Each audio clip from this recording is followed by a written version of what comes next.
அமைச்சராகும் செந்தில் பாலாஜி.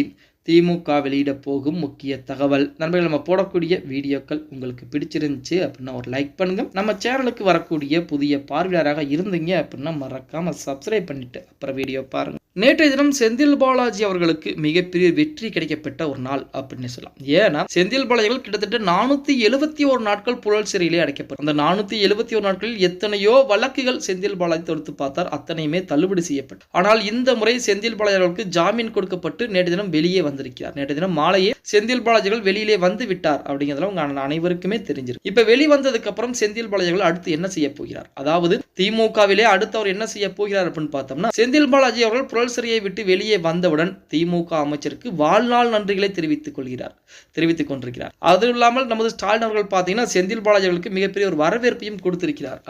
இப்படிப்பட்ட சூழலில் செந்தில் பாலாஜி அவர்களுக்கு திமுகவிலே அமைச்சர் பொறுப்பு என்பது கொடுக்கப்படுமா, வாய்ப்புகள் இருக்கிறதா அப்படின்னு பார்த்தா இப்பொழுதைக்கு வாய்ப்புகள் என்பது மிக மிக குறைவாகத்தான் இருக்கிறது. ஏன்னா நமது உதயநிதி அவர்களை துணை முதலமைச்சர் ஆக்குவதற்கே திமுகவில் சற்று கொஞ்சம் எதிர்ப்புகள் இருந்தாலுமே எதிர்க்கட்சியாக இருக்கக்கூடிய அதிமுக, பாஜக, சீமான் போன்றவர்கள் மிகப்பெரிய எதிர்ப்புகளை தெரிவிச்சு ஏன் திமுகவிலே மற்ற நபர்கள் கிடையாதா, துணை முதல்வர் பதவிக்கு மற்ற நபர்கள் இல்லையா அப்படிங்கிற மாதிரிலாம் கேள்விகள் எழுப்பிட்டு, அதுவும் உதயநிதி அவர்கள் துணை முதலமைச்சராகக்கூடிய அந்த சூழ்நிலையில் செந்தில் பாலாஜி அவர்களுக்கும் அமைச்சர் பொறுப்பு என்பது கொடுக்கப்பட்டால் சிறைச்சாலையிலே இருந்து வந்த ஒரு நபருக்கு திமுக அமைச்சரவையில் இடம் கொடுத்திருக்கிறது அப்படின்னு சொல்லி மக்கள் மத்தியிலே திமுகவை பற்றி அவதூறுகள் பரப்புவதற்கு அதிகப்படியான வாய்ப்புகள் இருக்கிறது அப்படிங்கிற மாதிரி தகவல் திமுகவின் சார்பாக ஒரு ஆலோசனை என்பது மேற்கொள்ளப்படும். நேற்றைய தினம் கூட பாத்தீங்க அப்படின்னா நமது திமுகவுடைய அமைச்சர், அதுவுமே பாத்தீங்கன்னா இப்போ மதுவிலக்குத்துறை அமைச்சர் இருக்கக்கூடிய முத்துச்சாமி அவர்கள் கூட ஒரு பேட்டியிலே சொல்லியிருந்தார், செந்தில் பாலாஜிகள் அமைச்சர் ஆவதும் ஆகாமல் இருப்பதும் ஸ்டாலின் அவர்கள் கையில் தான் இருக்கிறது, முதல்வருடைய முடிவில் தான் இருக்கிறது, அது அவருடைய தனிப்பட்ட விருப்பம், அதில் நாங்கள் எதுவும் பேச முடியாது அப்படிங்கிற மாதிரி தகவலை சொல்லியிருந்தார். இப்போ செந்தில் பாலாஜிகள் அமைச்சராக்குவதற்கு பதிலாக